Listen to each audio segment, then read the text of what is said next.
deuxième partie de l'Africa Newsroom. Merci si vous nous rejoignez. Nous sommes toujours en compagnie d'Ali Sidibé, juriste, doctorant en droit à l'Université Paris 1 Panthéon-Sorbonne, chercheur à l'Institut de recherche juridique de la Sorbonne, Emmanuel Okamba, économiste, et Yambouli Adipama, consultant en santé publique et secrétaire général adjoint du parti burkinabé, le MPP en France, le mouvement du peuple pour le progrès. Emmanuel Okamba, vous vouliez rajouter quelque chose donc, au sujet de ce scandale au cœur de l'EFF? Le scandale, en fait, pose le véritable problème du financement des partis politiques en Afrique.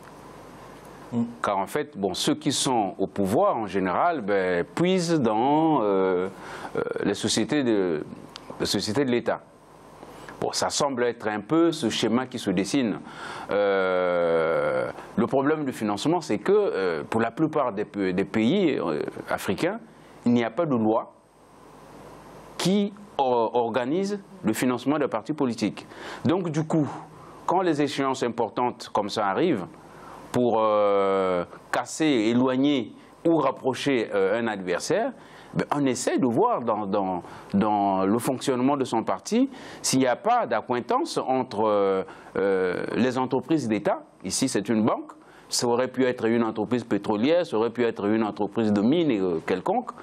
Est-ce qu'il n'y a pas une entreprise qui, par derrière, finance, aide un parti politique et donc à financer ses activités? Donc on sent un peu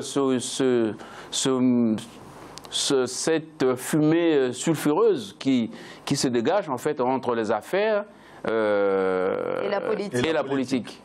Ali Sidibé, est-ce que comme vous pensez que effectivement cette affaire pose directement la question du financement des partis politiques qui finalement, et en Afrique du Sud mais aussi dans la majeure partie des pays africains, voilà, un financement qui est peu encadré finalement? Bon, moi, je ne vois pas comme ça. Je pense que le financement des partis politiques ne doit pas justifier la corruption. Ça, c'est un. Le problème n'est pas de financement. L'économie finance la politique, ce n'est pas purement africain. On le trouve partout dans le monde. On a fait quand même le choix majoritairement sur la planète, ce qu'on appelle à la démocratie bourgeoise. Quand on a l'argent, on peut être président de la République du jour au lendemain. Donc, c'est vrai qu'en Afrique, oui, il n'y a pas de bourgeois. Voilà.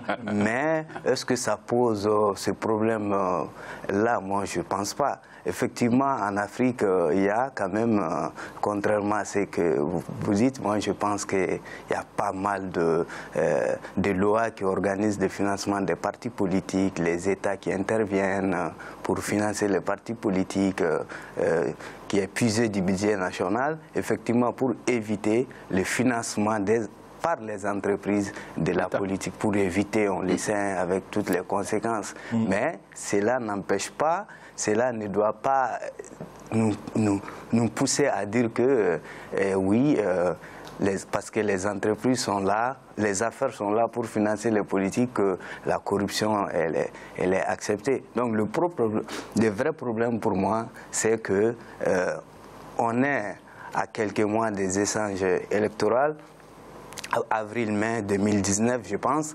Donc, du coup, est-ce que ce n'est pas une stratégie opaque, en tout cas pour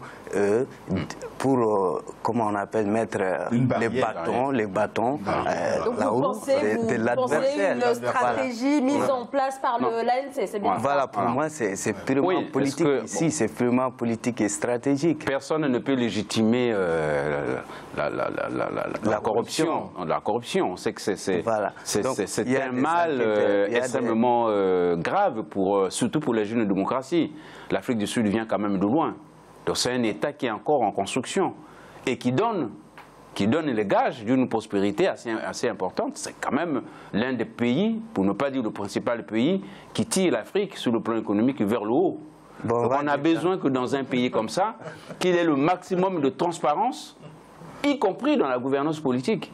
Bon, or là, cette affaire nous montre que il y a des soupçons entre le pouvoir central et puis les affaires et surtout les entreprises d'État. Mais ce n'est pas la première fois qu'on parle de comme ça. Alors c'est sûr que pour l'Afrique du Sud, ce n'est pas la première fois. Néanmoins, en ce qui concerne quand même ce parti, c'est la première fois qu'il y a un tel scandale qui l'éclabousse, Yambouli Adipama. Oui, moi je suis... ne veux pas entrer dans le débat, mais moi je me félicite quand même qu'en Afrique du Sud, il y ait une justice qui puisse mettre le nez dans des financements opaques pour permettre en tout cas à contraindre une meilleure gouvernance. Ça, c'est quand même à féliciter et c'est ce qui a été fait. Maintenant, est-ce que c'est une cabale politique? Que ce soit une cabale politique ou pas, le message de Julius sera « mais mon parti lutte contre la corruption, donc il est inadmissible pour moi d'être véritablement dans un système tel que ». Après, le financement des partis politiques, effectivement, il y a des lois qui encadrent cela et tout. On a assumé cette démocratie bourgeoise comme il l'a dit, mais quelque part, le système présidentiel sud-africain qui est majoritairement régi par un système parlementaire d'ailleurs, permet d'avoir un certain contrôle même sur la gestion de l'action gouvernementale. Et ça a félicité pour une nation qui vient de loin. Ça, c'est ce que j'aimerais dire. Maintenant, Julius Maleba, par rapport à cette proximité avec le pouvoir en place et tout, ça va... Il a 8%, certes, ou 6 ou 8%, certes. 8%. Il peut peut-être remonter parce qu'il a un langage qui est quand même dur. Et ce langage-là, il faut le dire dès maintenant parce qu'on est au bord du précipice, j'allais le dire sans être alarmiste, qu'en scandant encore des morts, les blancs et autres, on est capable de rentrer dans un nouvel engrenage en Afrique du Sud qu'il faut prendre garde. Et ça, c'est quand même le bémol que moi je fais par rapport à Julius Maleba. Après, les raisons sont justifiées ou pas, je ne suis pas sud-africain, je ne rentre pas dans ce débat, mais il y a quand même un message xénophobe quand même derrière qu'il faut prendre garde et il faut regarder de près. Merci beaucoup, messieurs, pour vos explications. On passe à toute autre chose dans le grand angle.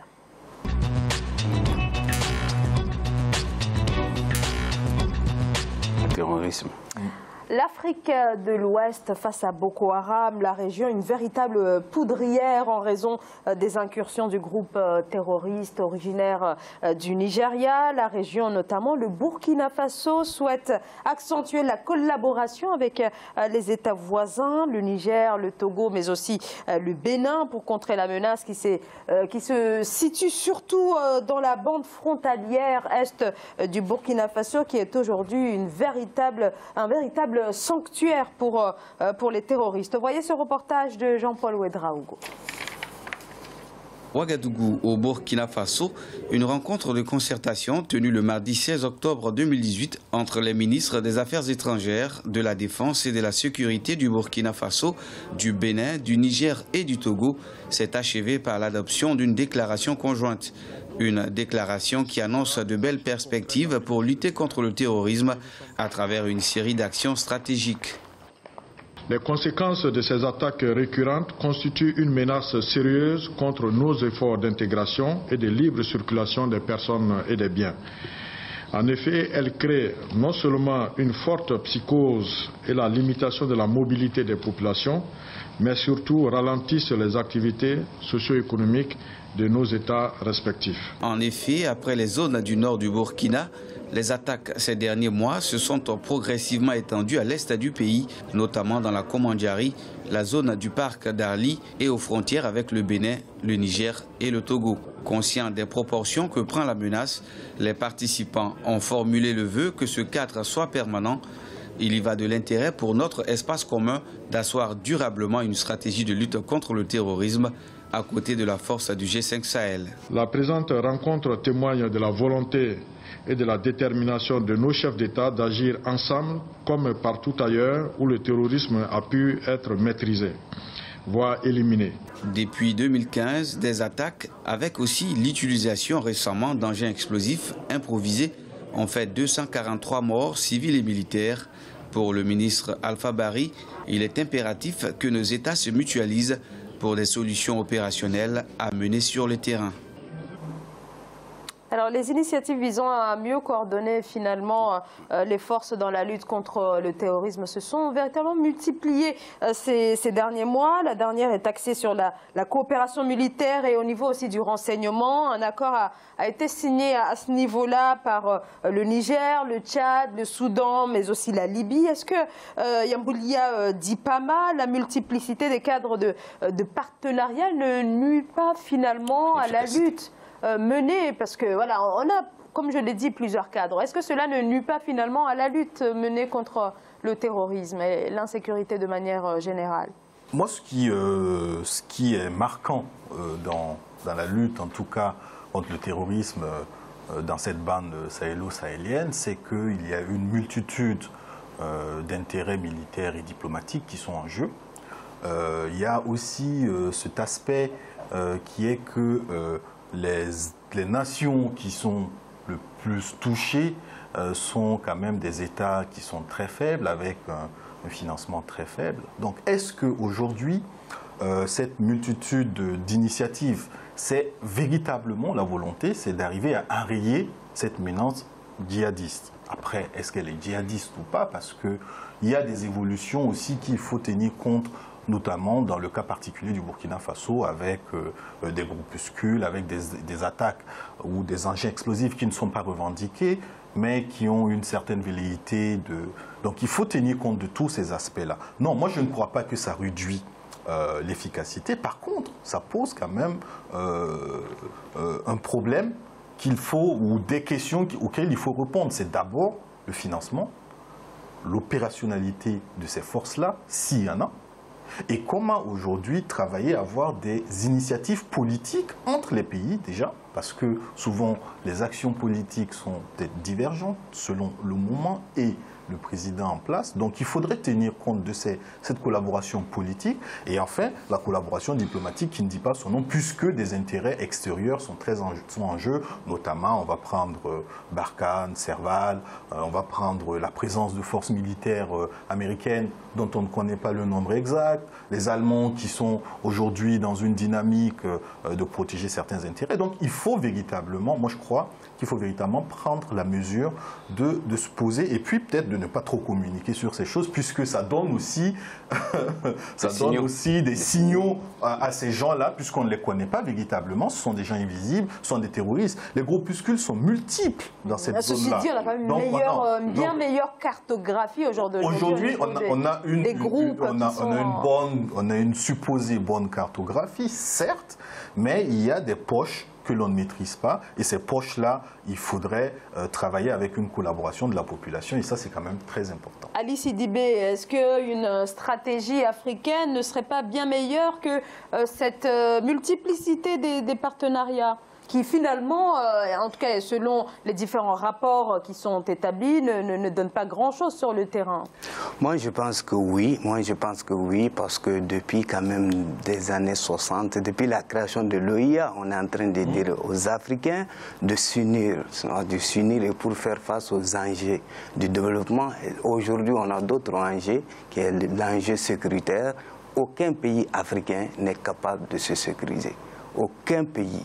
Voilà. Donc du coup, est-ce que cette réunion qui s'est passée à Ouagadougou, c'est la naissance d'une autre action, d'une autre organisation? Est-ce qu'il n'y aura pas une organisation de plus, étant donné que le Burkina Faso est quand même engagé dans la force G5 depuis 2014, aux côtés du Mali, du Tchad, du Burkina Faso. Dont on attend toujours le financement d'ailleurs. Dont on attend toujours 400 millions d'euros, je pense. Donc, on cherche le financement. Donc si chaque pays arrive à prendre une partie de son budget et à créer une structure unique pour faire face à l'enjeu, moi je pense que c'est important. En fait, le Sahel, ce n'est pas une petite zone, 800 000 km² pour sécuriser.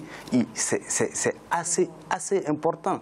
Donc au lieu de créer des organisations, continuer à créer l'Afrique quand même, il y en a pas mal. Hein. On a, voilà, c'est DAO, Liémois, dans tous les secteurs. Donc si demain encore d'autres pays doivent se réunir pour créer une autre organisation, finalement, on va par l'inefficacité. Emmanuel Okamba et ensuite Yamboulia Dipama. Alors, 243 morts, c'est 243 morts de trop. Oui, certes. C'est trop. Et le problème, c'est que la prise de conscience du danger du djihadisme, les uns et les autres pensent que c'est seulement chez le voisin. Et comme c'est seulement chez le voisin, ben on laisse le voisin faire, et puis jusqu'au jour où on est surpris soi-même par la violence donc, de ces djihadistes qui frappent et qui tuent. L'idée, c'est la coordination des forces. Les synergies qu'il peut y avoir entre les différents pays d'abord, pays africains, et ensuite la coopération internationale peut appuyer. Or, c'est l'inverse. La coopération internationale a ses propres enjeux, qui ne sont pas forcément les enjeux des pays limitrophes. Donc on se trouve dans une situation extrêmement compliquée, où les initiatives comme celle d'aujourd'hui viennent, mais parce qu'il y a une prise de conscience à un moment donné, de dire 243 morts, c'est trop, on n'en veut plus un de plus. Mais il fallait le faire depuis très longtemps.